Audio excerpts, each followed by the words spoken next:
so much to say about this. Because he starts the video by saying he's excited, or he has expectations or whatever to Dragonflight. I'm probably gonna have already said something, but this might turn to like a very long video. This is 35 minutes. This might be an hour plus. I already can tell. Probably it's gonna be a very long video.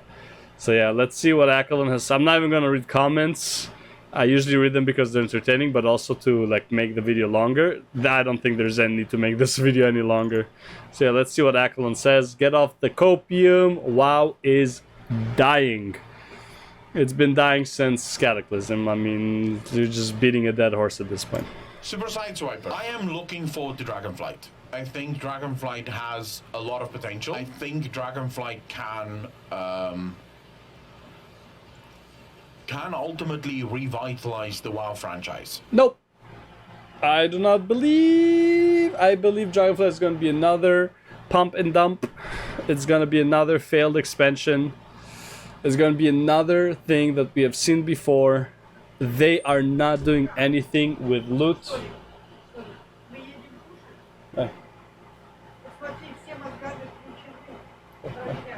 Bye-bye.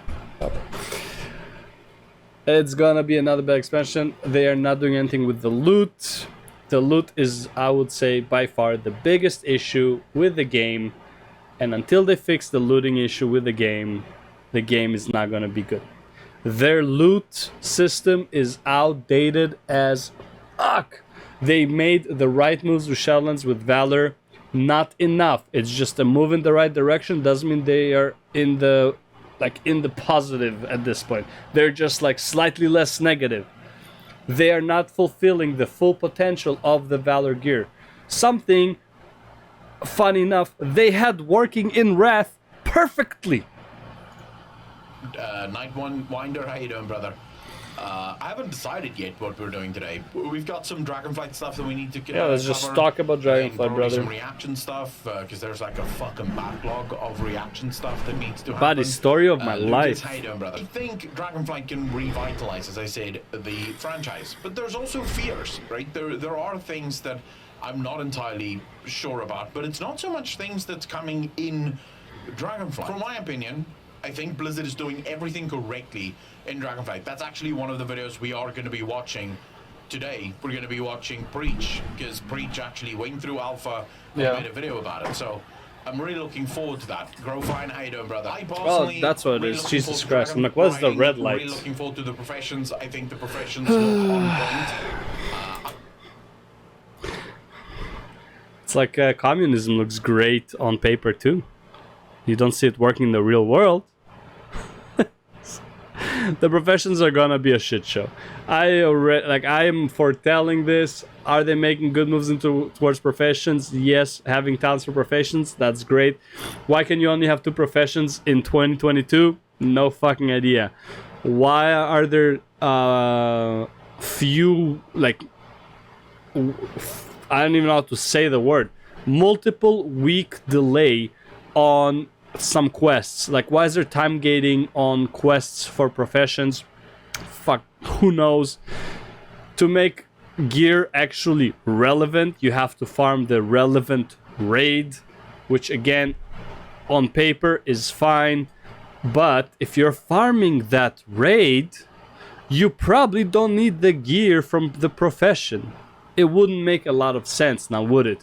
Heroic, you should be able to farm the mythic reagent from heroic raiding, because you would feel dumb to pay for a crafted piece of equipment from that is the same item level for the raid that you're doing, and then the next week get the same item. Get the same item slot from the raid. Even if it's slightly worse, you'll feel cheesed. And that will happen a lot. And a lot of people who are doing Mythic Raid outside from the world firsters, like the top guilds, the top 100 Horde players, Horde guilds, outside of them, no one is really going to use the system to craft gear for their progression. Almost no one. Unless it's gonna be for an alt, which, by the way, the gear is not even account bound, so you can't even trade it. I'm more excited about the philosophy, as I've spoken about Yes. many times Again, before. on paper. The philosophy going back to the old school mindset, you know, the things that made World of Warcraft good in the first place. Clattered, you bastard. Thanks for the tails. I really appreciate that. 9 months in a row. Thank you, thank you, thank you. This is sort of be the man I do, brother. This is the things that I'm most looking for. Jesus, fuck. Ladies and gentlemen, I need you to now give a lot of hearts in chat. Robotic Unicorn, you bastard, with the 10 community subs. Really appreciate that. And also, thank you so much for the $65 donation about Jeez. 4 hours ago. Good job. It is nuts. Like, okay, so wait, let me just fucking make sure. Like, I think you're well over 200 gifted subs, or close to 200 gifted subs this month. And they Accolonn has a whale. Accolonn is hunting whales in his chat. in terms of money, money, you've probably gifted almost $600 all in all to the channel. Isn't that which more? is That's way more. If he has 200 gifted subs, isn't it like $1,000 already? Just that? nuts, bro.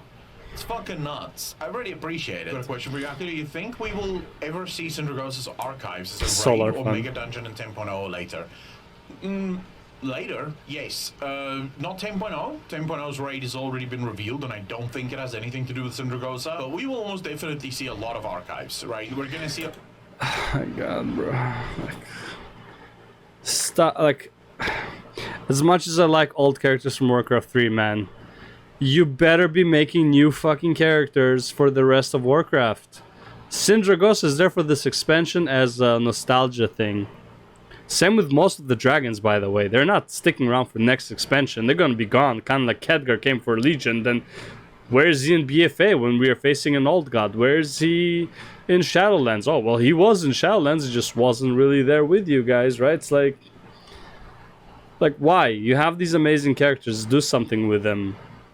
Like, Khadgar investigated something, found the Primus is the evil guy. Like, I don't know, do something with the characters that you're making. All the characters you made in Shadowlands are gonna be gone next expansion, right?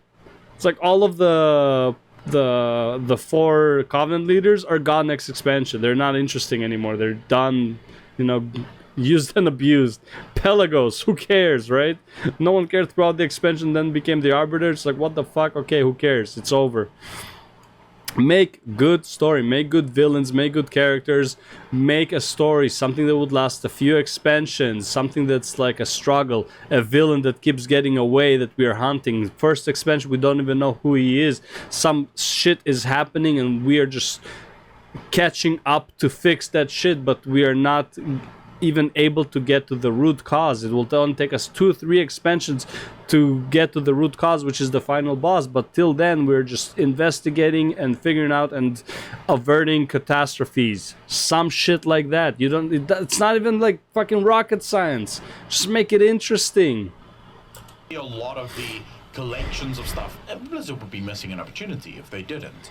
This is prime time for some a lot of real opportunities old lost. school lore. So I personally think it's gonna be fucking great. Dude, I'm still fucking taken aback by Robotic Unicorn's insane fucking support of the channel this month. Be the man, we're talking about everything here. So if Yeah. we're talking, okay, let's talk about Dragonflight. Yeah. Gameplay wise, I think it looks insane. I think it has all the hallmarks of what made World of Warcraft good. No, it doesn't. Let's see what it says, but I don't see anything in Dragonflight. First of all, I don't see anything in Dragonflight except from dragon riding and a half-assed talent tree. To be honest, have any of us ever complained about World of Warcraft in terms of gameplay?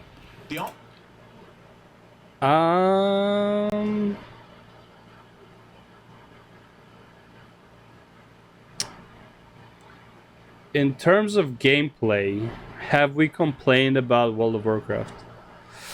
Yes, GCDs on certain abilities, which they then fixed. The answer is not at all. World of Warcraft has some of the best gameplay in any game. It's not just MMOs, it's literally gaming. I'd say Elden Ring is okay. From online gameplay, I would say League of Legends is more responsive. Or sorry, is as responsive. As far as MMOs go, no.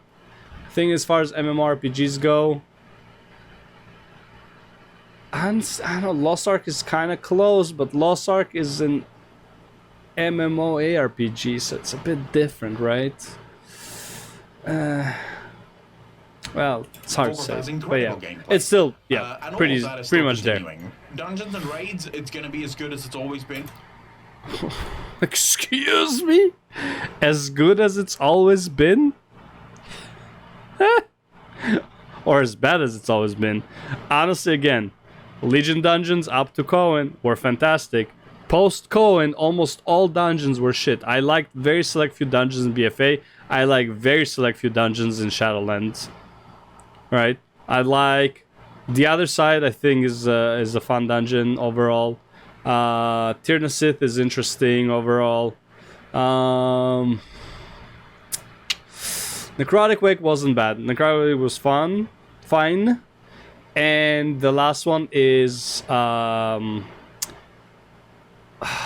I forgot the name of the dungeon.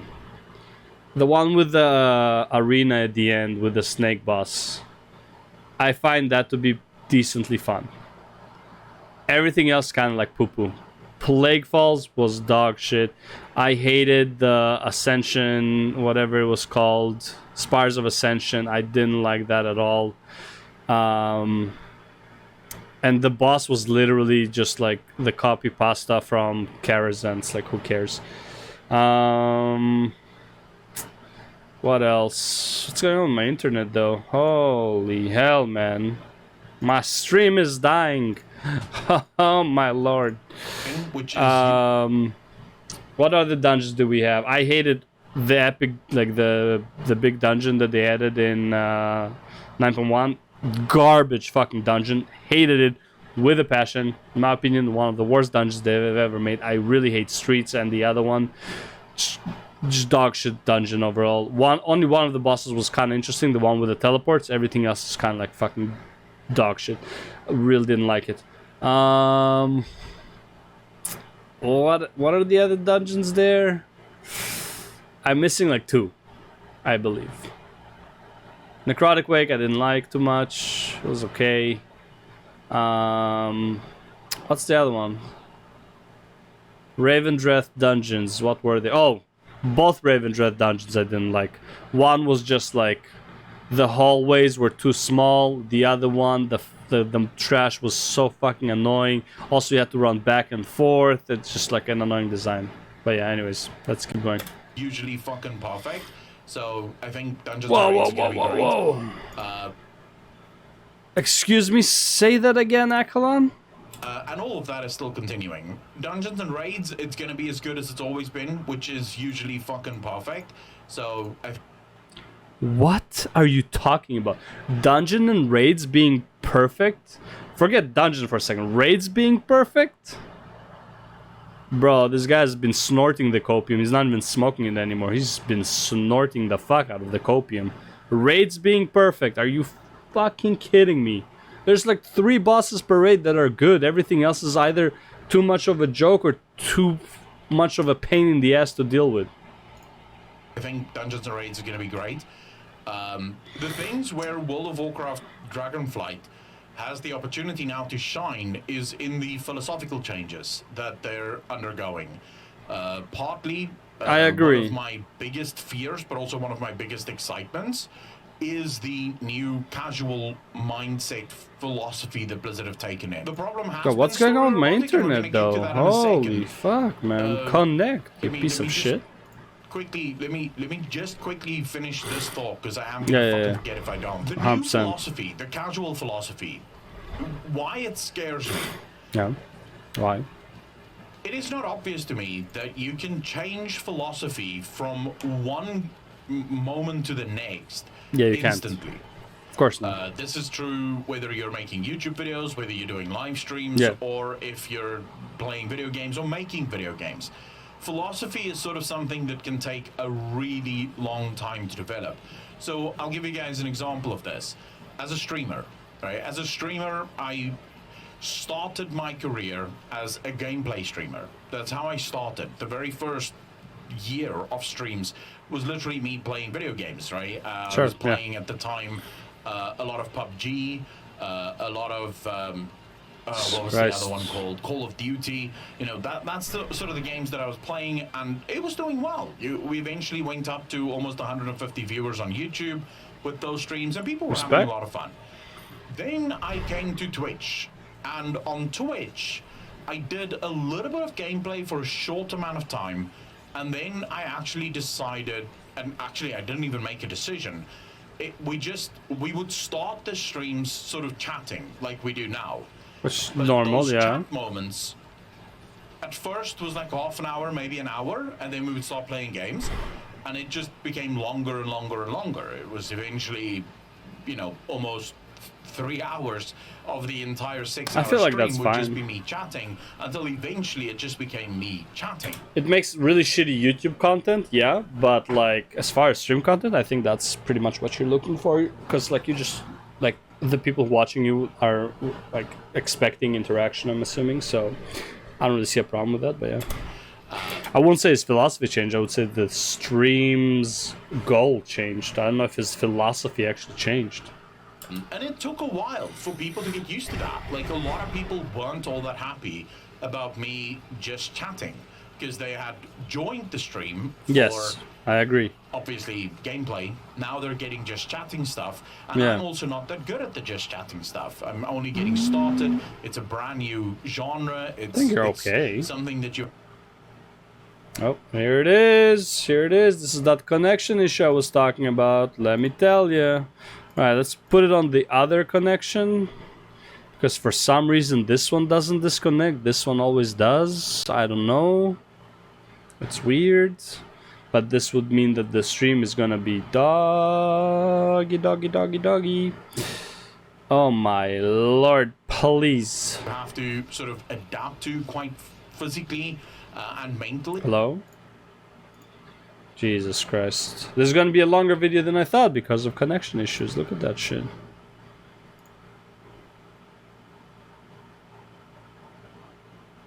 What are you doing, internet? Why are you turning off?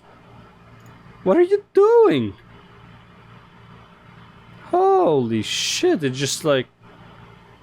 my internet just keeps going off. Thank you. So it took me almost 6 months to get God into damn. the groove of being a just chatting streamer primarily. And since then, I've tried multiple times, either actively or subconsciously, to go back to being a gameplay streamer, but it's still whoa, buddy. What is this? At least 720p? Come on, you can do that. Please?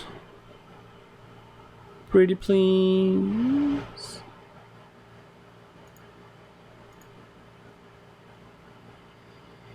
Bruh.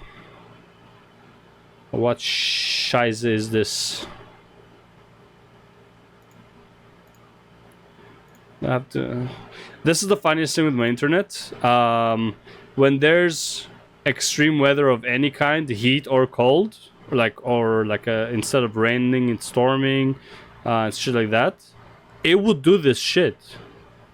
It's like it gets affected by weather more than a human being. To go back to being a gameplay streamer, yeah, but it's still not really the way to do things. Mm-hmm. It's still not really, because it's a different dynamic, as most of you can probably attest. Well, again, also like you can't play certain games and interact with chat that much, or like, so for example, playing Final Fantasy 14 and interacting with chat is extremely hard. If you're doing story, I find extremely annoying if you keep delaying the story, or like the next quest is gonna be more story and stuff like that in order to interact with chat. I hated watching like Pyromancer streams, knowing, okay, next couple quests gonna be a cinematic, he's gonna fucking cry, I wanna see his reaction, but it takes him 2 hours to do 2 quests. Fuck that, bro. I'll just watch the YouTube highlight. I hate those types of streams. It's like, it's too much waiting. You can't, like, I can't stand people who interact with their chat so much when there's like shit happening in the game. However, if you play something like World of Warcraft, where you just literally do runs or laps around Dalaran or whatever, or like Oribos, then yeah, you can interact with the stream all you want. You can even do a Mythic Plus and interact with the stream because nothing is really happening. It like depends. If you're a tank, I mean, like as a tank, barely have to look at the screen. Just fucking AOE pull, and like, you're good. What do you prefer? Everyone in chat right now, what's your favorite kind of streams to watch? It depends. Is it reaction streams, which just chatting reaction is kind of the same thing, or is it gameplay streams? It just depends. What do you prefer most? Because that determines things. Now, for World of Warcraft, if we're gonna take that example and move it to something like World of Warcraft, you're a game design company. You've spent the last 6 years, which is Shadowlands, BFA, and Legion. You've spent the last 6 years sort of honing and perfecting the skill of short-term content, so content that has no longevity whatsoever, and also content that is incredibly shallow. And I don't mean that as like a bad thing. It's not a swipe at Blizzard. It's shallow content. It's content that lasts for a short amount of time and then it goes away. What in Dragonflight makes you think that's not what's happening? Because they promised that the talents would last you throughout the expansions? How many talents do you really think they... Like, first of all, most of the talents are a breakdown of what you already had. So, technically, the talent rows that they added in Cataclysm were very long-term. They lasted all the way to Shadowlands. That's not a short-term thing.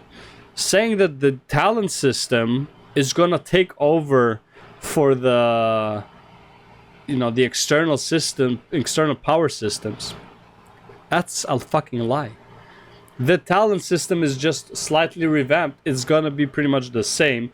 Everyone's gonna make pretty much the same builds. No one's really gonna play with it, and you can see by the design of the talents that it is not meant to be played around with. They're literally making the talent system so that you are kind of forced to pick certain talents. It's not a good talent system. It's a breakdown of the current talents into a tree instead of rows. That's all it is. So it doesn't really delve into anything. There's no real build that you can do with it. It is there for a while and then it goes away. It's like a souffle. Okay. Very nice. What in Dragonflight is different? What is different?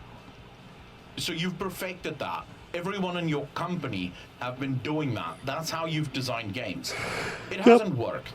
Clearly it hasn't worked because Blizzard is now coming out and saying... That's not the reason it didn't work. No one... Like, corruption was really fun. Acquisition was shit. If the system is by default gonna be short-term, let people play with it for the short term that they have. The problem is they're adding a short-term system, and before you even get to enjoy it fully, it's gone.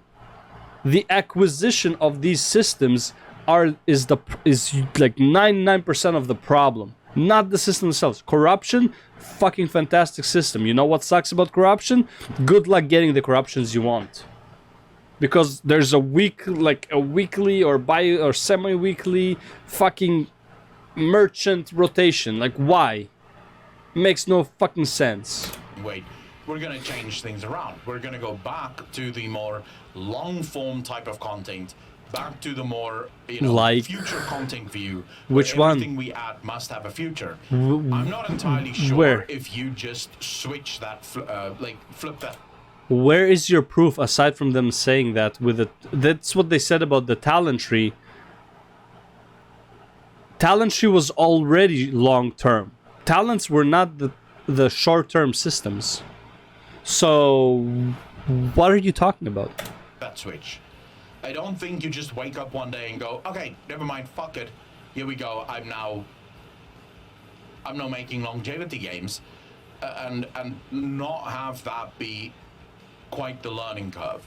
So what scares me is Blizzard comes out in 10.0, Dragonflight launches with a lot more casual content, a lot more permanent content, and it doesn't immediately hit. So a lot of people instantly go, what the fuck is this? I hate this. This sucks. Monkey dick. And Blizzard says, oh shit, let's go back to borrowed power. So let's bring in a better power system, let's bring in the AP grinds again because people are complaining because our systems don't work. Which is the wrong way to think about it.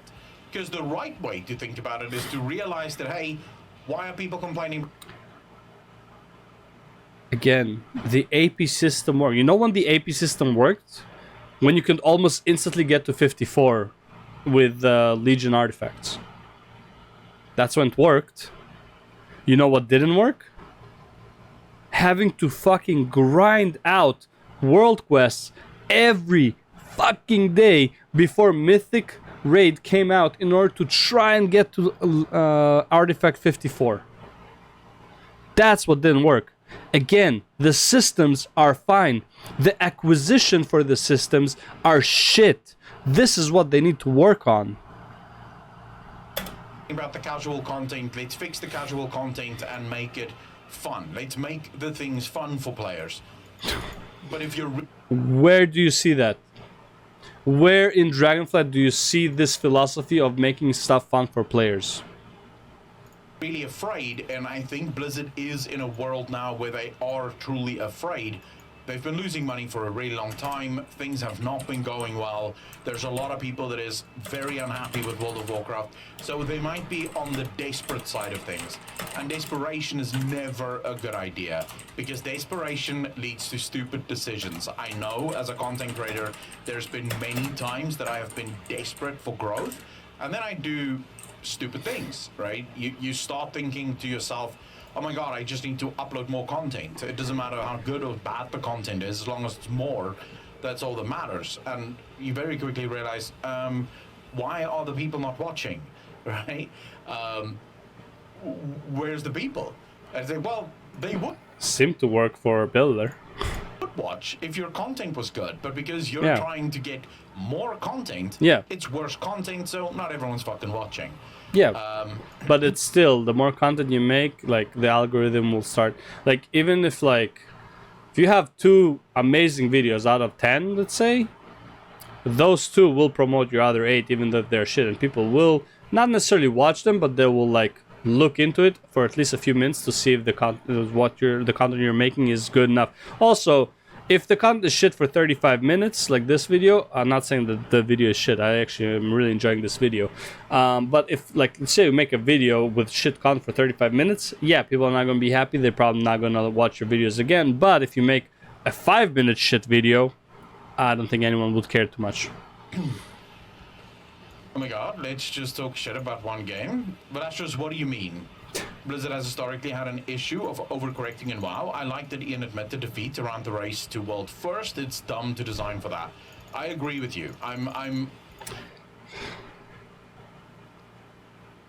I legit think that when he said that, he said it for publicity reasons.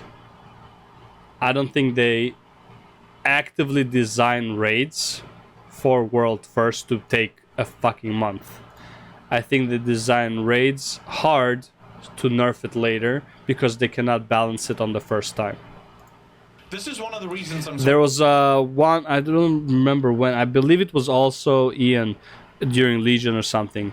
It is always easier to make something harder and then lower the difficulty than to make something easier and then to up the difficulty. If you make something too easy and almost everyone clears it, you cannot just suddenly make it harder, right? It's like punishing the rest of the player base that didn't have the opportunity to participate in the content. So they always make shit a lot harder in order to make it easier later, because it's safer that way. Because now it's like, well, I couldn't do it before, now I can, so that's good. It's not like I could do it before, now I can't. That is bad. That is why they're doing it. They're not doing it because they're aiming for world firsters. They're doing it because they're playing it safe with the least amount of testing. So excited for Dragonflight is everything Blizzard is saying is the Again, right this fucking things. Wi-Fi, bro. Holy shit. Old version of the time skip. D-Wolf, I'll definitely check it out.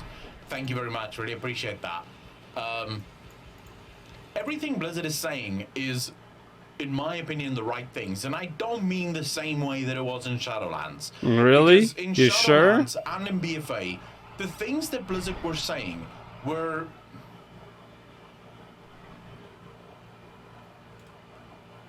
They were Were? saying the right things, for example, towards AP grinds. For example, you know, Blizzard said before Shadowlands.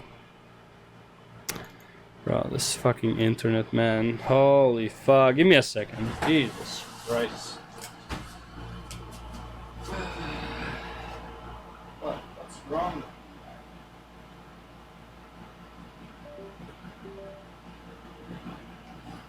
God damn, man. It's the Wi-Fi, man. I'm telling you, it's the fucking Wi-Fi. It doesn't work with heat waves. But only in the computer, because my phone Wi-Fi is always great. Every Wi-Fi in this house is always great. Just this computer's Wi-Fi, for some odd reason, stops working at some point. No actual reason, it just stops. Look at this, yeah. No signal. Why? Only the 5G, by the way. This one seems to work fine all the time. The only problem is it's like 10 times slower. Jesus Christ, my life.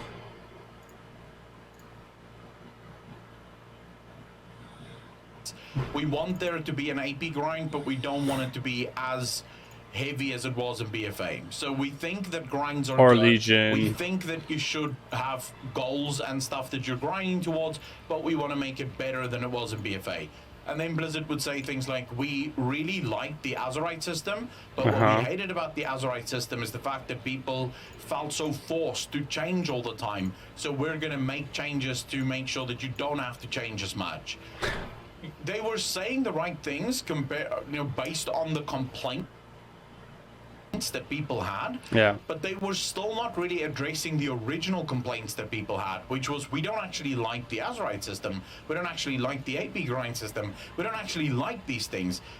So they were fixing the things that fixing the things that we would complain about the things that we didn't like, but they were never changing the things that we didn't like.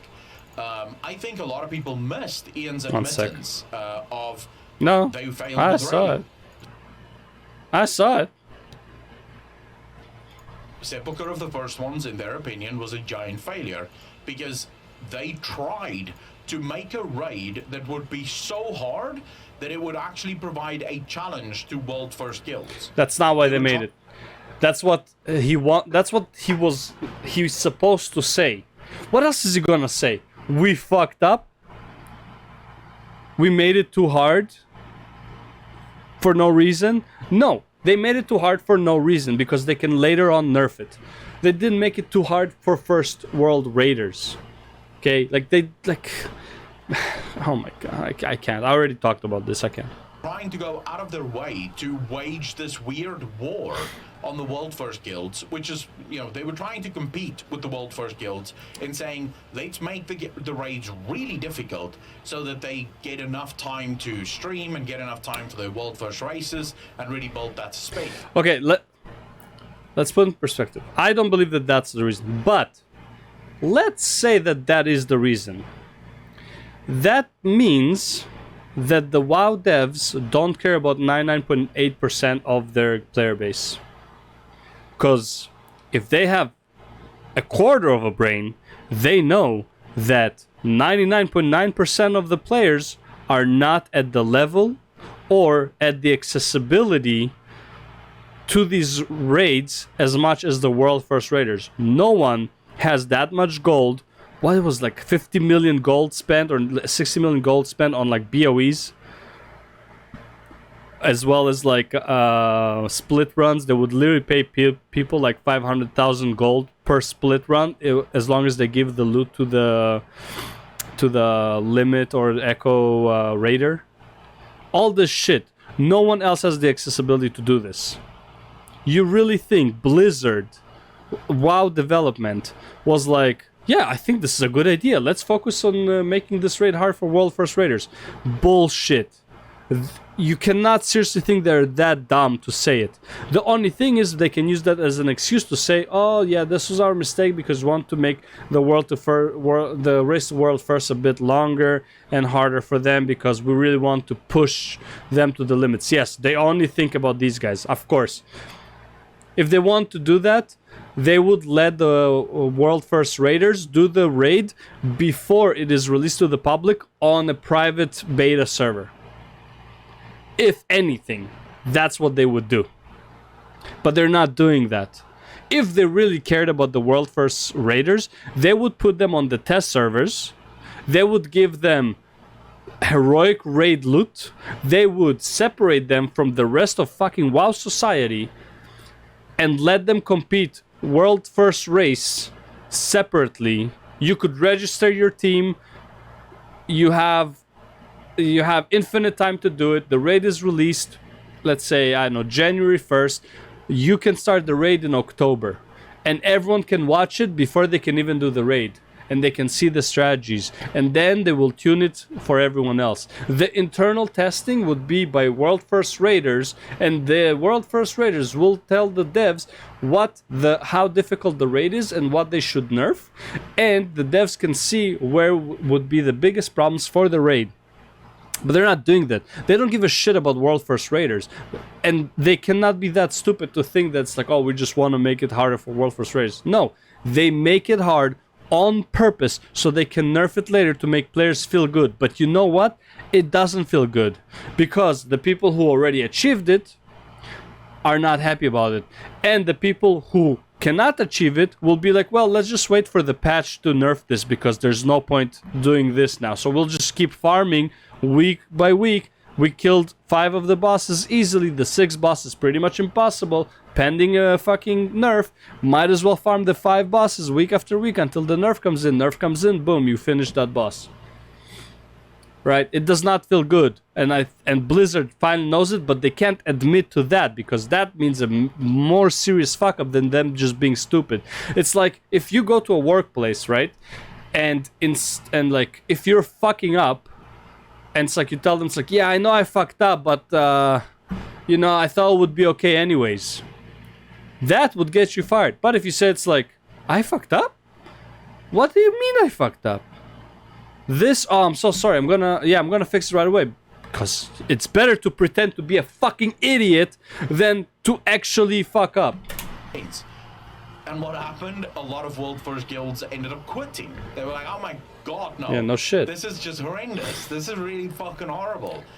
This is really fucking horrible. Hey, Accolonn, didn't you just say it's like I don't know, on my reactions probably like 20 minutes ago, but like about like 4 minutes ago, you said the dungeons and raids are perfect in WoW? Did you just say that? Huh? You fat fucker club owner? Yeah, you did. Yeah, you did. So I love the fact that Ian and the team is sort of taking the more humble approach and saying, hey, humble. We've made mistakes in the past and we're willing to fix it. Dude, it's not the humble approach. They've been apologizing since like Legion. Like, yeah, we made a mistake here. Yeah, remember when like Azerite armor was like costing people fortunes? Yeah, that was a bad move. We're gonna reduce that. No, it was actually like, hey, remember when you couldn't change your artifact, like your Azerite traits? Yeah, that was a bad move. We'll add a vendor that for gold you can change it. Oh, hey, people are going broke by changing Azerite traits all the time. Yeah, that was a bad move. We're sorry. Dude, they've been humble, big quote-unquote humble, and apologize for dumb shit since forever. Every time they lose like 10% of the player base, there's another apology in the waiting, as if they're humble. They don't give a fuck. They only care about the bottom line, and the bottom line looks like fucking dog shit because their apologies don't mean shit because they're not even doing the right things after their apologies. They're still making the same fucking mistakes. They're still taking advantage of their very loyal fan base over and over and over. They're still making people believe the next expansion is gonna be the WoW saver. The next expansion is gonna be good. That's fucking bullshit. Fix those mistakes. We're really looking into it from a new sort of found perspective. Can they take back their position as king of MMO after release, you think? Pringles? Nope. No, I think the position as king of MMOs is gone forever. Not for WoW, for all everyone. games. Yeah. I don't think there's a single game. It's king of the month of MMO because whenever a patch comes, a lot of people will move back and forth. There's not a single game that would always keep the most players. It would keep fluctuating back and forth. It is what it is. Ever become the king of MMOs ever again. The competition in this market have now grown quite fierce, with Final Fantasy picking up speed and actually starting to equal WoW in terms of popularity, and in some cases actually overtake WoW in terms of popularity. Depends on the patch. You are now in a position where even if WoW regains 4 or 5 million subscribers, it's not really still, it's never going to be viewed as the king of MMOs anymore, because there's always going to be this, it's WoW and Final Fantasy. We know that ESO is also taking a brand new look at how they design their game, so ESO might be coming out with even more from their side, right? Iceworm, thanks for the first ESO also has like a million players. AOC is a long way from release. We'll talk about AOC because AOC is Ashes of not Creation, even, in my opinion, bro. People who think Ashes of Creation is going to be the next big MMO are so fucking delusional. Ashes of Creation is going to be a very big MMO, maybe 2 or 3 years after the fact. You really, first of all, you need to get the player base, which they would get a big boost of player base. People will find a lot of bugs and a lot of problems with the game. It would bother them. They would go to the MMO that they're familiar with. You know, hey, you know, AOC might release it like the best time, but guess what? 2-3 months down the road, Final Fantasy, WoW, ESO might have a patch. You're not playing AOC at that moment. You're playing those games, and like you patch cycle between those games, and in between you'll play AOC at some point. Some people would just like switch hardcore to AOC. Sure, those people exist, but I would say majority of players will bounce back and forth between AOC and their main MMORPG, and will take years for AOC to completely grab those people to make AOC their main game and whatever other MMO they were playing as their secondary game. Years. You need to like, the attachment to your character is the strongest thing in MMOs. Many people can't quit MMO because they have a journey with their character. Not because of the game, not because of WoW's publicity, not because this system, that system, because they care about their character. It takes a lot. I mean, look at it. It took people 2.5 years to mass quit Shadowlands. Yeah, you think people didn't want to quit during BFA? All of it? After the first month of Shadowlands? Of course they did. They just needed like a bigger excuse, because just abandoning the character they spent years developing is just not that easy. Opinion going to be in the top 5 of MMOs, and that's not because I don't think AOC is going to be good. I think AOC is going to be very good. But Hard to AOC say. is, as a game, not designed for the casual audience, and That too. the vast majority of That too. gamers are casual. That too. AOC is not casual. It's not trying to be casual. It's not gonna have Like your profession better be playing video games if you want to play It's not gonna have the AOC. mainstay power that people think it is. It's probably gonna be one of those games that they're gonna be lucky if they have 1 million dedicated players, Yeah. and they know it. So Stephen Sharif, the literal guy that made AOC happen, Yeah, he the owner. even said that they are not a game that's going to be 5, 6, 7 million players. Yeah. They're shooting for about 1 million players actively. Because it is a hardcore game, you know, it's a game where you're Dude, 1 million basically players. looking at this as almost 1 million players, like what ESO basically. It's what Final Fantasy basically had before the Shadowlands, the WoW refugees came to Final Fantasy. That's a good MMO number. like a second job at that Yeah. point. There's a lot of player-driven content almost always fucking chases people away. Yep. Because player-driven content, you know, for as much upside as it have in terms of interesting It sucks when you don't utilization, play. It also has a lot of downsides, such as players fucking other players over. Yep. And you can't really stop that, because if you want to give players more freedom, there's going to be more chaos. Yeah. So, yeah, it's never going to be in... It might be in the top 5, right? Because you don't need that many. If you look at Star Wars, it doesn't have, I think, even 1 million players. No. And it is in the top 5 of MMOs. There's not that many great MMOs. I would say right now, as things stand, the top 5 list is probably Final Fantasy, World of Warcraft, ESO, Guild Wars Guild 2, Wars 2, and then probably yeah, Star Wars: The Old Republic. Pretty much, yeah. Although Star Wars: The Old Republic could probably be replaced with By Lost Ark. old school RuneScape, because that still has a I feel like Lost Ark has more, but than RuneScape. But RuneScape, I believe, well, last time I checked was like 300,000. I think Lost Ark is slightly above that with the bots. I don't know how much Lost Ark actually has outside of bots, but yeah. shit ton of But also, players I don't know how many bots there are in RuneScape, so there's that. as well. So there is a chance, I think, of that happening. So yeah, I don't think there's ever going to be another king of the MMO world, and No, that is not actually gonna a good happen. thing. There should never have been. It's not healthy when you have one game that is just so much better than all of the other games, or at least have so many more players than all of the other games, because it creates this unhealthy no competition vibe. Whereas look at what Blizzard is able to do when they finally realize that, hey, there is some real fucking competition here. Still nothing. Twitter needs to be taken behind the shed and put out of its misery. But either man, I don't agree with that. So I've been playing Star Wars: The Old Republic quite a bit, and it is phenomenal. The storytelling in that game is next level. It is the best The gameplay is MMO just when it comes fucking to shit. pure storytelling. Whoa, whoa. Did he even finish Final Fantasy? I don't think he did. I have ever played.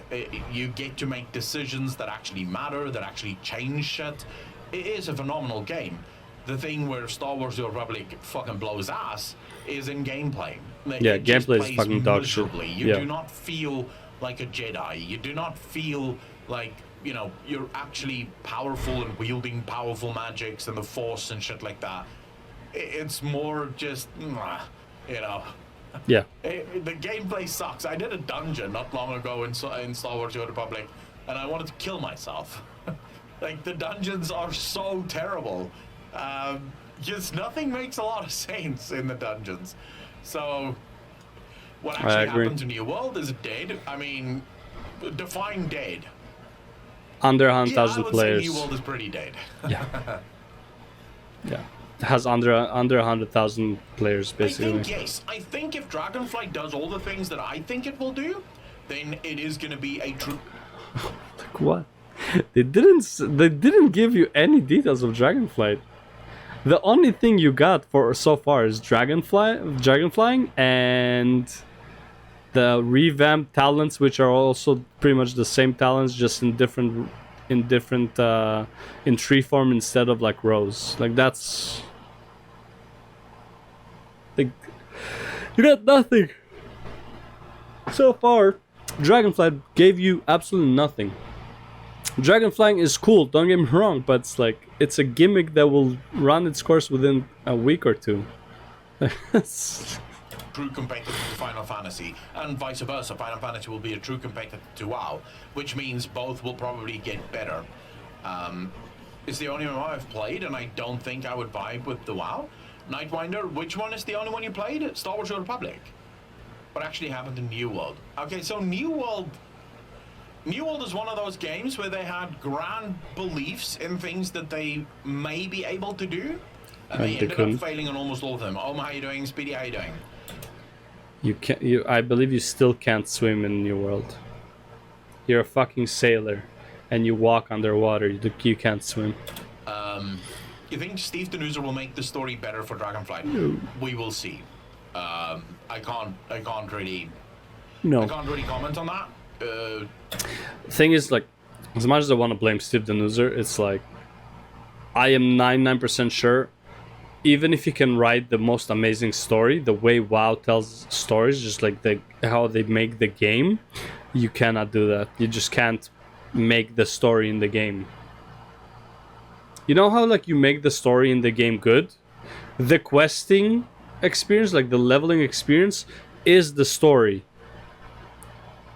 But the leveling experience in WoW, like, for example, take Shadowlands, you got the tiniest bit basic information about each covenant, then you have to join a covenant in order to find the rest of their story. And by the way, Ardenweald, you still don't know what the fuck is the story, because it's so all over the place.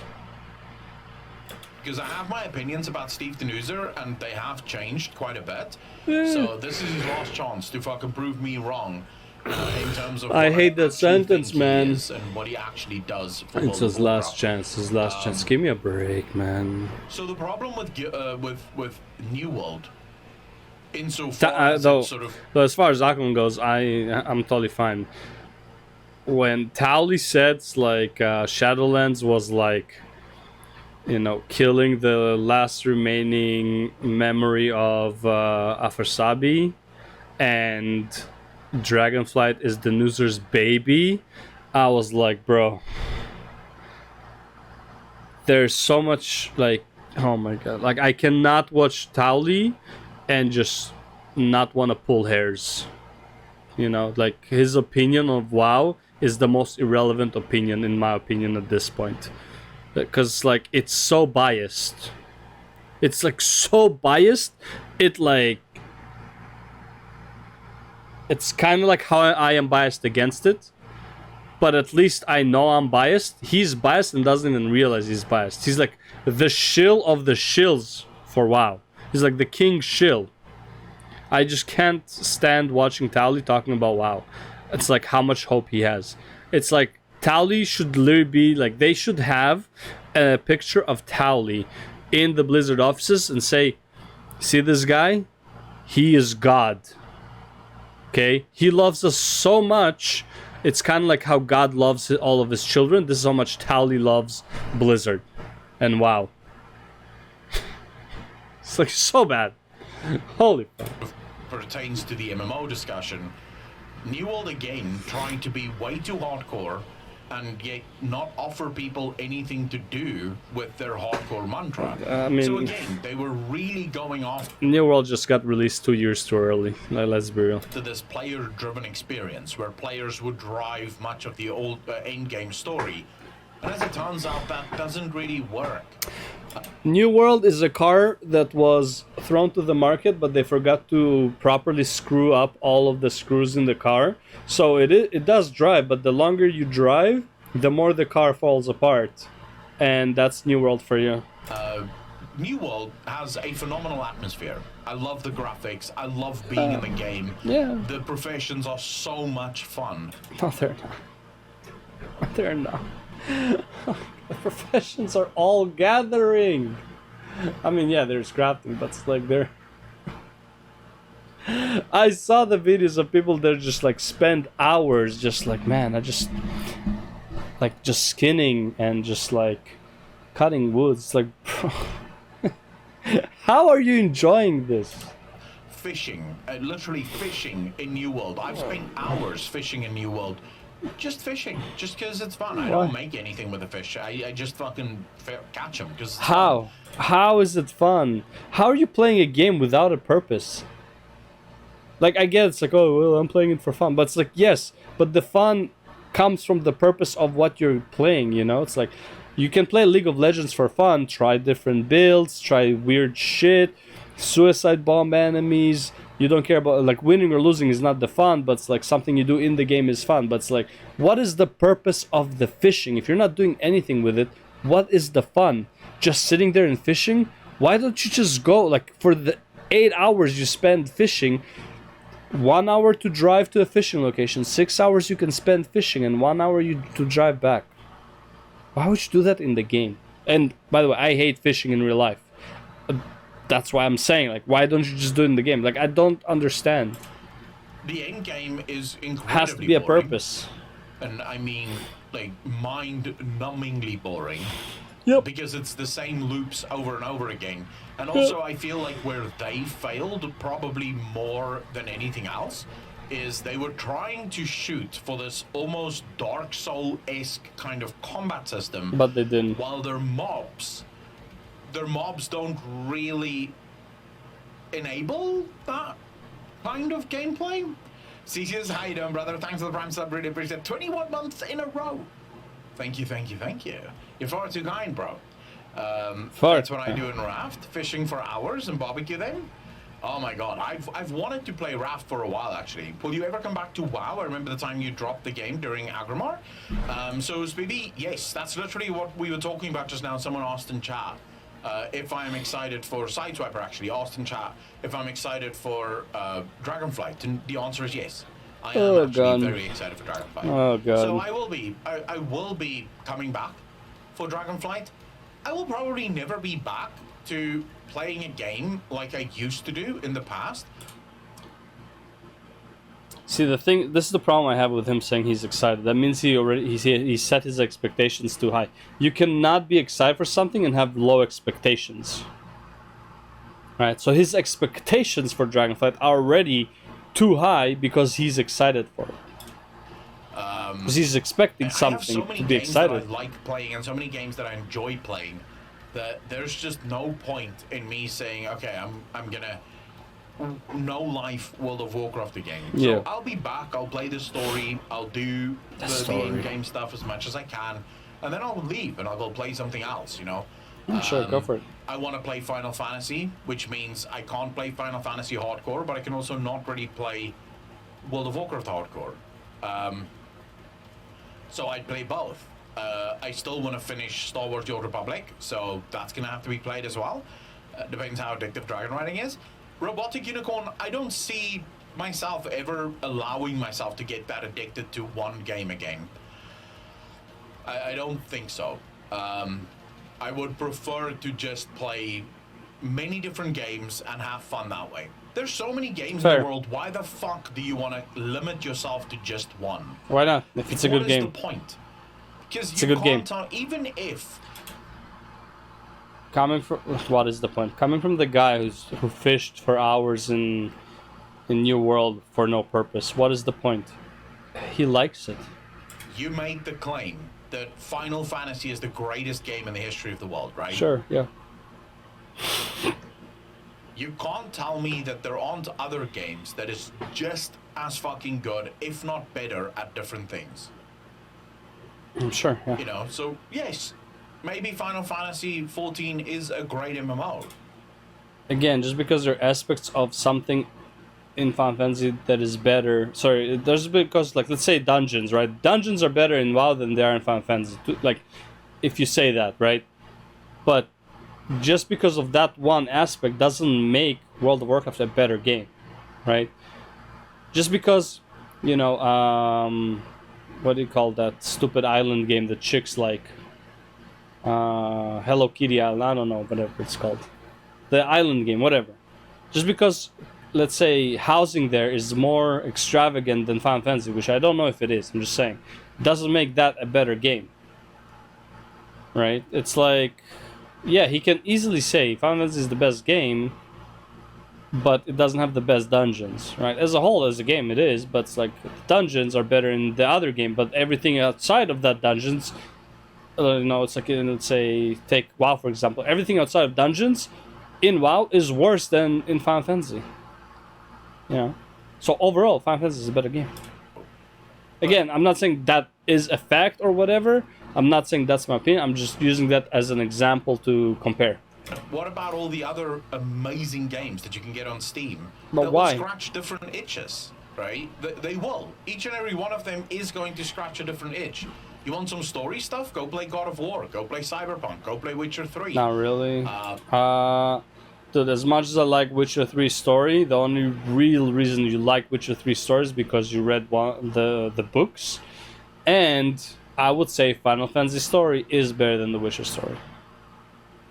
Than the Witcher 3 story. Not the whole books, but like better than the story in Witcher 3. You know, that's going to give you an amazing story. And Red Dead Redemption 2 even. It's going to give you an amazing story, massive open world, lot of crafting stuff, very similar feel to what MMOs will give you, just much more story driven. So there's so much. But you also need to care about the world, the fantasy world that you're in. If you don't care about Westerners, why would you care about Red Dead Redemption? Right?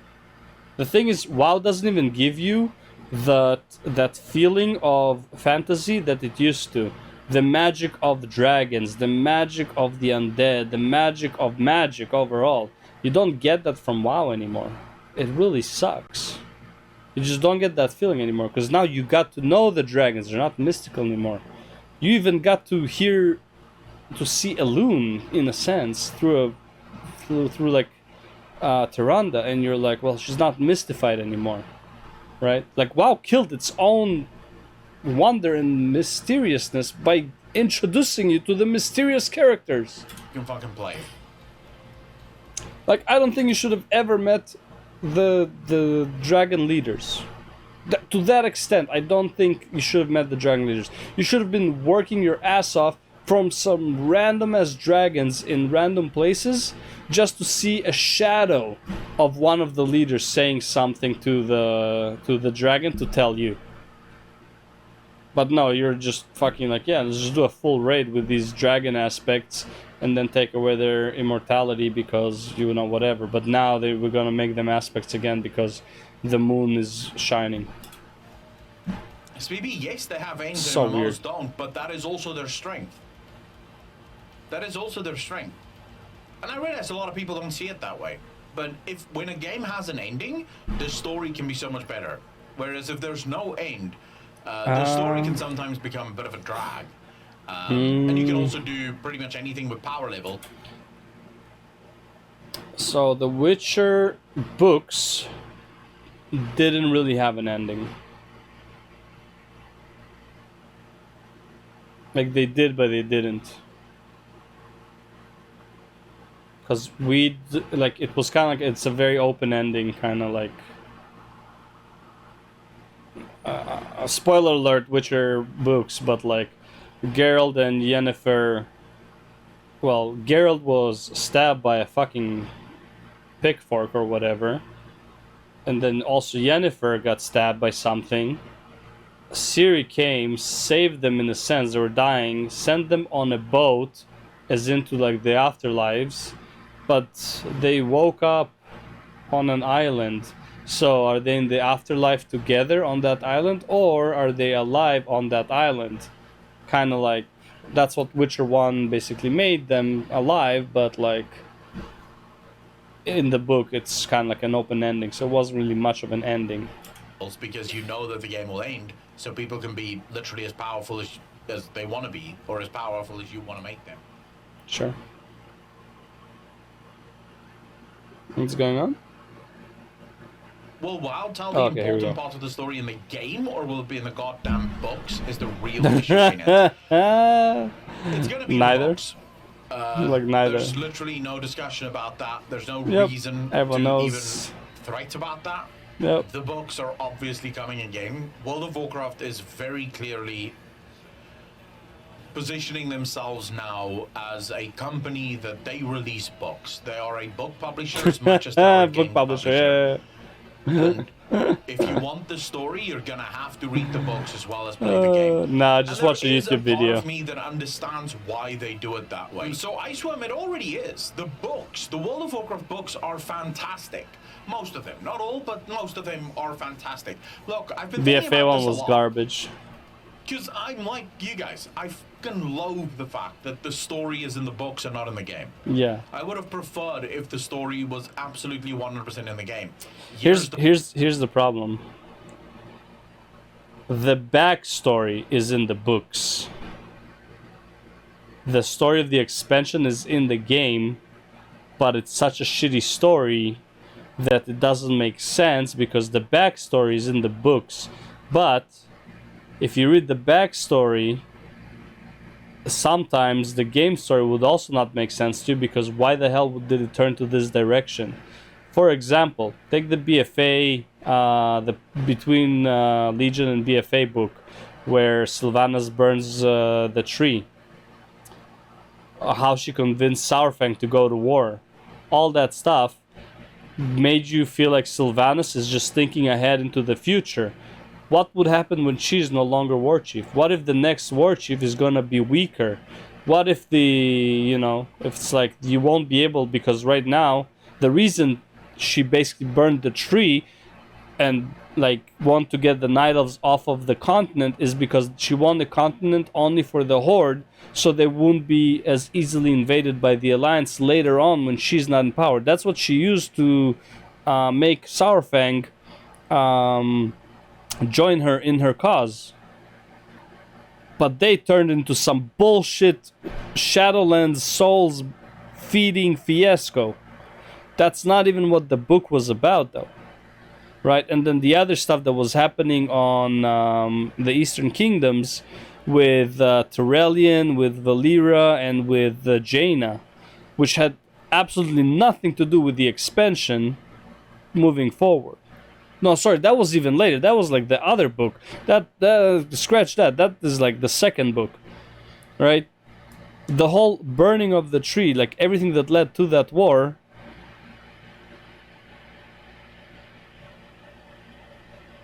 Yeah, because Valyria and Tyrellian were looking for Sylvanas. That was like for Shadowlands, I believe, right? So that was post BFA. What happened? Yeah, and then okay, so this is what happened in the story with Sylvanas burning the tree, like leading towards the burning of the tree. There was also the event with Anduin trying to make friendly with the Undercity and introducing relatives to their undead people who thought they were dead, but they're not dead because they live in Undercity and all that stuff. All the like Lordaeron survivors who moved to the Stormwind, they can meet their undead family and stuff like that. And some undeads started running away from Sylvanas to live with their families. And then Sylvanas shot them and shit like that. Right? Was portrayed in very differently in the game and versus the books. In the books, she didn't want them to cause what's it called? Like a fake hope, right? Because like not everyone wanted to meet their families, right? Again, was the good move, was like a psychotic move? Yeah, sure, whatever. Like, you can go with that. But the justification in the book was not the justification in the game. In the game, it made it feel like Sylvanas didn't care about anybody, about herself and her goals. Meanwhile, in the book, the reason she did that was because she was trying to quench that flicker of hope, because those people who met their families, if they come back and they talk about this can actually cause a massive problem within the undead and make them weaker. And if they're weaker, they're easily to take out. They're not unified in their goals anymore. It's very easy to like separate them and then, divide and conquer. She doesn't want that. She wants the Horde to stay strong. Same with like why she took such drastic measures and invaded the Night Elves while, fooling them about Silithus and then actually attacking them, therefore separating Malfurion and Tyrande and all that shit. Like, it was a massive fucking plan, right? The justification in the book had nothing to do with Shadowlands. Shadowlands was like something that just came out after the book was done. Anyways. The problem with it. Let's look at how Final Fantasy tells their story in their game. No. The leveling experience for Final Fantasy is literally the story. Here, yep. Click on an NPC and get a cutscene for 5 minutes. True. Then run Kinda. to the next area, click on the NPC and get a cutscene for 4 Kinda. Some fighting in minutes. between, but yes. That is the questing experience for Final Fantasy. Yes, it's all story. Now, in between, they do a very good job at pacing. So they do a very good job of giving you dungeons in between, giving you some fighting which have to do with the story. But in order for their story to make sense, it had to be a narrative-driven game. So they had to turn it into a narrative-driven game. And it fucking works beautifully in Final Fantasy XIV. I would want Final Fantasy... It sucks because you have to do it for alts again. So it's kind of worth it, but yeah, if you don't do the story as an alt, it does kind of suck. Fantasy 14 in no other version available. No, you don't need an alt. I love that about Final Fantasy.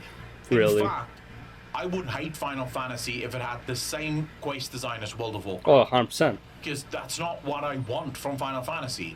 I want to see the next parts of the story. I want to click on the NPC so we can start the next cutscene, so I can hear where the story is actually going. That's why I play it. Sure. WoW is a very different game. Do I want that from World of Warcraft?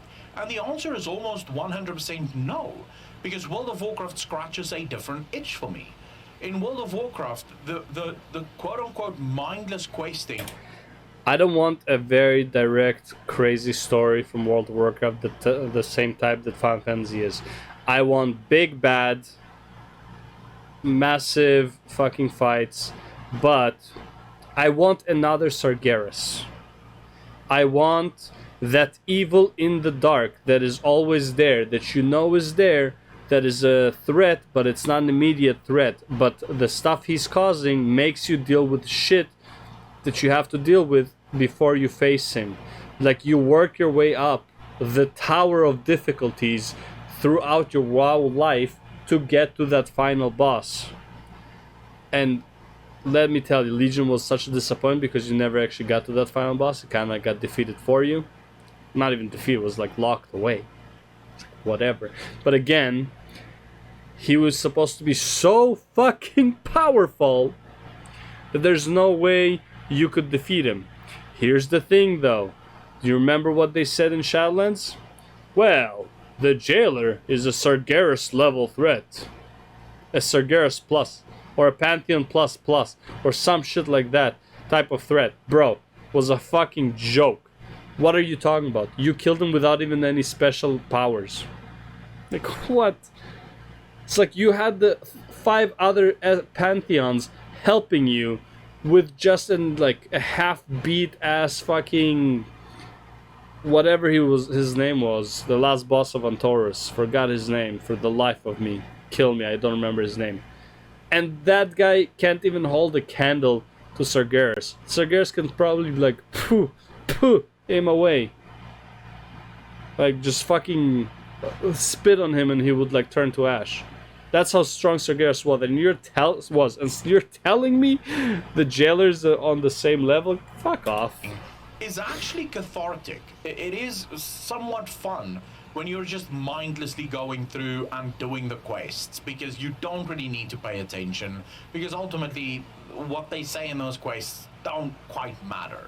Matter at so all. There is a catharticism towards the leveling experience in World of Warcraft, and World of Warcraft is also set up in such a way that it caters to the end game player.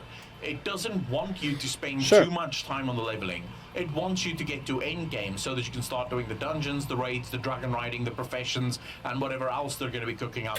Sure, but all of that end game stuff has to be relevant to you in one way or another for the story. It's not like you're just fighting Sylvanas out of nowhere.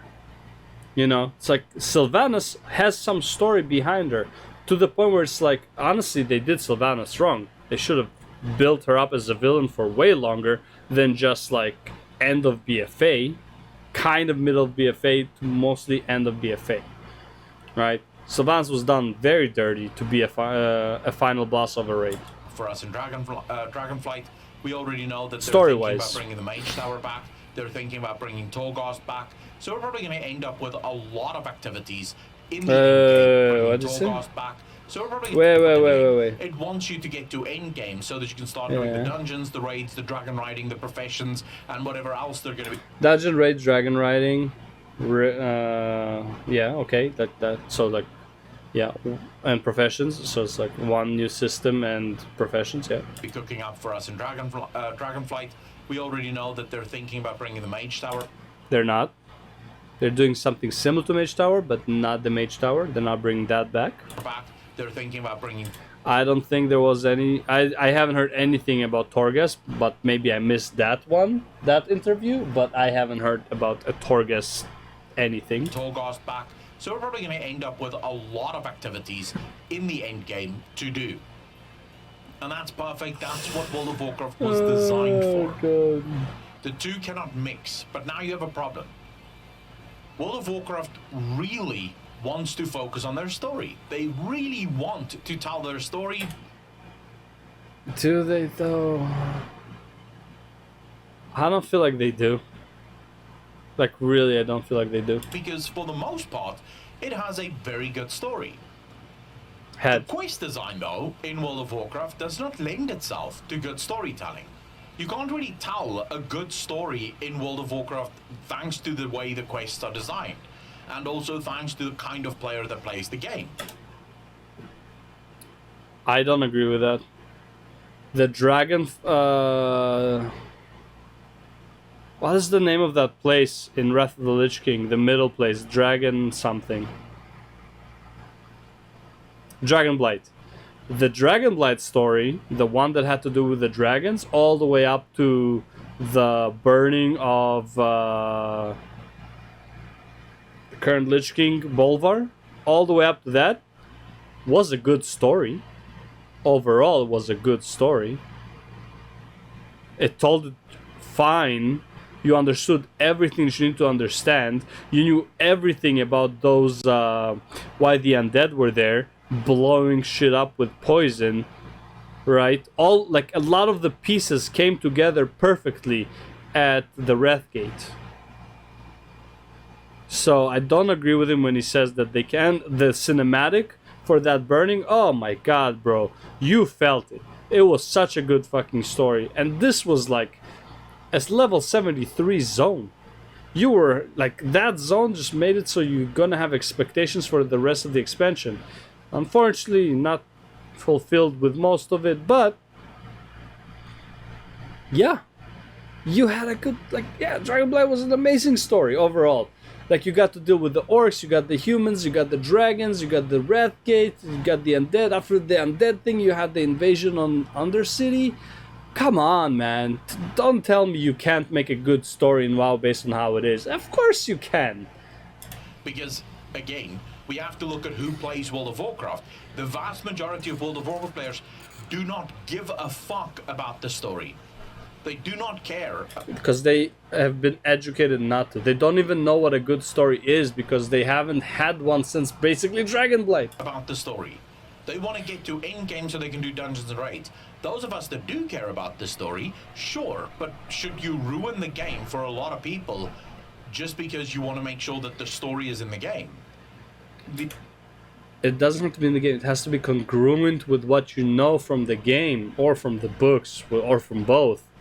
But it's not congruent. There's so many plot holes that is just a problem. And it's like obvious. I don't care if there's a small plot hole here. Like Final Fantasy has its plot holes. Like why didn't Emet go and talk to Hydaelyn? You know, it's like they're best buds from way back when. Like she could have explained everything to him, and maybe he wouldn't be an enemy, right? Like plot holes like that's like okay, like sure, but these are not like the most obvious in-your-face plot holes. Like Shadowlands has too many plot holes with everything. Like shit just doesn't make any sense. The argument obviously here is no, you wouldn't want to ruin the game for everyone else. So the only other way to do it is to keep the storytelling the way that it is in World of Warcraft. In other words, miserable, and then put the story in the box. So put the real... No, but again, the books are only like the backstory. The books are never actually the actual story of the expansion. You are not going to read the Sylvanas book to see what she did in the expansion. You're never going to read any book to see what happened during the expansion. You will only see what happened between expansions. And between expansions, like, because like before the expansion, after the expansion, that's kind of what I want to say. But it's like, yeah, the books are only the between expansions. They're almost never about anything that's happening during an expansion, or it's a parallel story of what is happening during an expansion, but has nothing to do with what you are doing. It's just something that happened in the back and on the side that would lead to the next book that would be again between expansions. Story in the box. And while I loathe that, because it is from a, let's be honest, it is first and foremost a corporate decision. Blizzard could, there are ways for Blizzard to give that to us for free. So they could do digital books that you get for free when you have a subscription. They could do books in the game that if you do that, they could do scenarios in the game. So once you get max level, these scenarios will actually reveal the story. So there are ways in which Blizzard could do it for free, which would be much better than the box. But they're not going to do that because they are a business and they want to make all the money. And all the money means books. By releasing those books, they get us... I doubt those books make as much money as you think they do. To double pay basically for the game. Not really. And they know it works. Because again, like you said, most WoW players don't care about the story, they just care about endgame. So guess what? Most of those WoW players are not getting the book. At most, I would say majority of people who are getting the book are getting it with their Prime membership, with their Audible membership. And so it's a free book. Right. So Not really. while I loathe It that does the cost books the $30 exist, or I am whatever. at a point now where I no longer think it's useful. Yeah, you've been educated, you've been defeated, and you just accepted the defeat and you moved on. Yeah, we get it. To rail against it. I don't see why I would. I feel like it would be a massive waste of my time and yours to You're defeated. complain every single time there's a book. It's basically the same reason why I've stopped complaining about the store mounts. Always, never. How's the Asmongold thing goes? Never stop going big dick. Yeah. Again, you were defeated. You know, I never complained about storm mounts because I didn't care about that issue. I don't. It really doesn't affect me. But people who complained about the storm mounts should not stop complaining about the storm mounts unless their opinion changed. Not because they were defeated, but because they just, you know, accept the storm mounts as they are. He still doesn't like the storm mounts. He just doesn't complain about it. I don't care about storm mounts, so I never complained about it. He doesn't like it, but he sees no point in complaining about it, so he was just defeated. I don't see the point in complaining about the store mounts anymore. Yeah. I know they're a cancer. I would rather have ass cancer than deal with store mounts. But yeah, you don't. But they're not going away. No Blizzard way. will not be removing those store mounts anytime not. soon. So I could make a video every single fucking 6 months. Every 6 months complaining about the store mount, and it's never gonna change. They're never gonna remove the fucking store mounts. So I may as well just accept, look, this is where we are now. There are morons that's gonna fucking pay for store mounts. Well, again, I would say most of the people who are getting the 6 month mounts probably have a 6 month subscription. By default, they have a 6 month subscription going for years. They might not even be playing the game. They just have the subscription. They never cancel it. End of discussion. Yeah. I just have to fucking accept that. Naomi, how you doing? Rap, how you doing, brother? Noah, how you doing? I think they could renew the questing experience to tell the story in a more condensed way, but I doubt they would do it. No, because the books work fine, right? No. Story-wise, I think I'd get excited over an expansion that redid Azeroth like in Cataclysm, but it's probably not worth the hassle since the classic idea of leveling is dead. Elder Zone, Snubby, how you doing, brother? Nixie. They had that opportunity. There's a fucking sword stuck inside of Silithus. You would think it would do more damage to the surrounding area, like all of the fucking continent, but yeah, whatever. Hey, how you doing? Tux Buckford, how you doing, brother?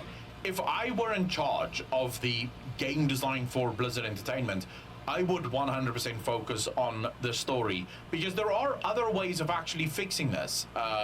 So one of the ways in which you could do this is the floating head experience that we have in World of Warcraft. Everyone knows what I'm talking about when I say the floating head experience. This is where you're running and there's like a floating head voice lining a bunch of fucking story to you. Yeah. Just use that more. So while you're off doing your fucking quest, just have the floating head tell you the story. So while you're off killing your mobs, right, the floating head is fucking talking and telling you all manner of crap, and then you run back, you hand in the quest, you get the next one, and you get the story again. This way you're not constrained for time, you're not wasting people's time standing around having to wait for the story to finish. They can continue on their fucking merry ways, and the story is basically being read to you almost as if it's an audiobook. That would be something that I think could be interesting and quite fun for World of Warcraft. But at the end of the day, that's not in the cards.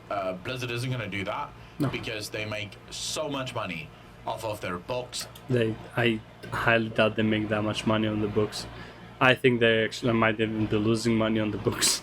And their game model. And it's probably going to get worse. I believe Shadowlands was the first time almost ever that we got 2 books literally tied to the expansion, and we got something like, I think, 3 books. We had Folks and Fairy Tales, we had Exploring Kalimdor, and Exploring Eastern Kingdoms. So it's 5 books. Which, by the way, none of them had almost anything to do with Shadowlands. So again, all these books are backstories for WoW. They have nothing to do with what you're doing in the game. Books, all in all, in one Almost fucking nothing expansion. to do. I think that's the most books we've ever had in a single expansion. I imagine it's going to be even more in the next expansion. The story we had so far in the zones are pretty good, with some great character building. D-Wolf, which one are you talking about? Are you talking about Shadowlands? Because Shadowlands' story was shit if you didn't read the novel. What was your favorite expansion Even if you story-wise? In Dragonflight, D-Wolf, I can't say that it's great yet, because I haven't seen all of it yet, but it looks good. It looks good on the surface, but let's be honest, the complaint has almost never been with the early starting quests. So the early starting story is usually pretty cool. It's when we get into the patch content that the story becomes almost broken, and then once you read the novel, you're like, oh, okay, now it makes sense. Fair enough. Why didn't they just say this in the fucking game? Like, for example, Zuval would have been an actual good character if all of the information about Zuval in the novel was in the game. Right? He would have, not a great character, but he would have been a decent character. Diablo kind of did with the lore books you find in the world. That is another way that they could do that, absolutely. What was my favorite expansion story-wise?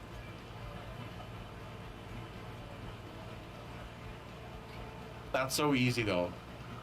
Wrath of the Lich King. I mean, it is cliche. I get that. But true. I get that for a lot of people, they're like, oh my god. But true. I mean, it was the ending of Warcraft 3 story for many, many people. For 13 million people, basically, it was the ending of Warcraft 3. Because, like, you had the massive story that led to Wrath of the Lich King. I mean, this is what it is.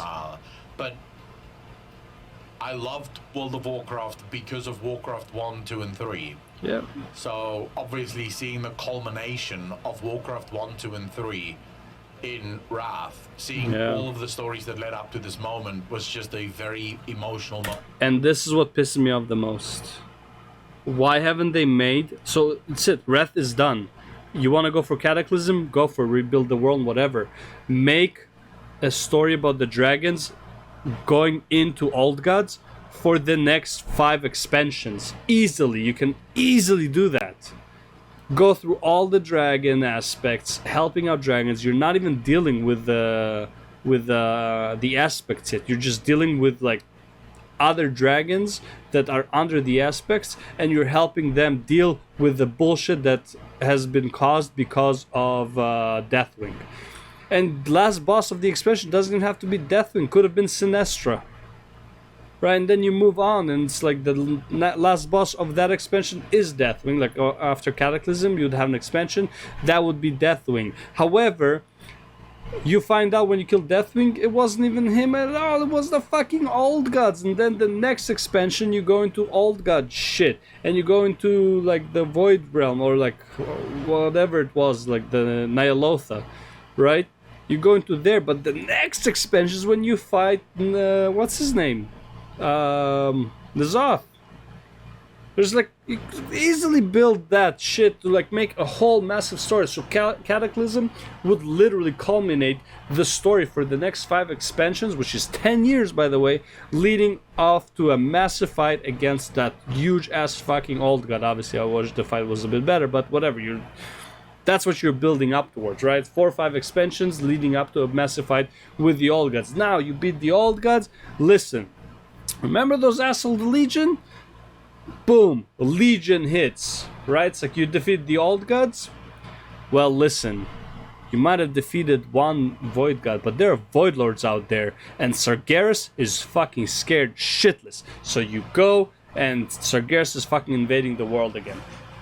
Boom, moving on to another fucking massive story, and then you go into the Sargeras' the other planet where the Draenei came from. You know, it's like that's a whole expansion, being in the Draenei home world. That should be a whole expansion, not a patch, right? And again, eventually you're leading off to the fight that you are fighting alongside the Pantheon against Sargeras. That's there, the other 4 expansions at least, right? Like just like all of this shit. But no, we get one villain, one expansion, then next expansion is a completely different story, and there's no building at all. That's why Wrath was so good, because Wrath was the culmination story of Warcraft 1, 2, 3, classic to an extent, TBC to an extent, because Illidan did interact with the Lich King, right? Obviously led a bit differently, but we know of Kil'jaeden from Warcraft 3, we know of Illidan from Warcraft 3, and then eventually we fought Arthas, right? It's like, it's a culmination of everything. It was like all the fucking puzzle pieces came together in that last fight. That's what was so great about Wrath of the Lich King. Meanwhile, what do we get ever since then? Some dumbass fucking stories. Here's the villain, and he's gonna be dead at the end of the expansion. Moment for me. So Wrath will always be my favorite story expansion in the history of World of Warcraft. Yes. It's the only story If expansion, you're really. asking me that my favorite expansion in terms of story delivery, Wrath. Still Wrath. Still, Dragonblight, I think that will have to be ICC. Mop. I think Mop did one of the greatest jobs ever of delivering a story never before told in World of Warcraft. Okay, in those categories, maybe. Very little But need for books at the time. So I think in terms of story delivery, Mr. Pandaria. okay, I see what he my means. favorite. Okay, fair enough. Still butthurt Well, you they didn't really fought. need to deliver. Like the thing is with the Wrath, you didn't really need to deliver the story in Wrath because the story was already given. You kind of already knew everything, like minus like Old War and stuff like that. But like you kind of knew everything that you need to know, so you didn't really need to like focus on the delivery. Mop was a completely unique story, so I guess maybe more. Again, I'm justifying what he says, but I'm trying to make sense of what he said. In my opinion, the story delivery in Wrath was exceptional for World of Warcraft standards. Mainly introducing new characters, Garrosh, introducing the dragons, Dragonblight scenario, like building up the next Lich King. Obviously, didn't do much with it, but building up Bolvar, right? Building up Sourfang because of Draenosh, right? And then, you know, killing Arthas. I think like just overall exceptional for WoW standards.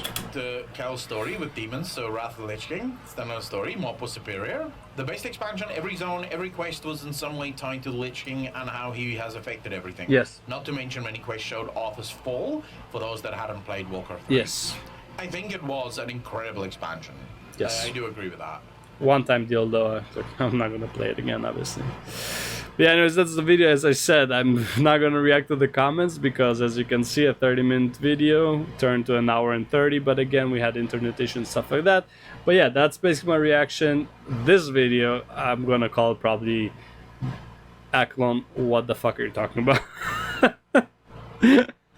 Anyways, thanks for watching. I'll see you in the next one. Like, comment, subscribe, and all that stuff. You know, YouTube. Bye.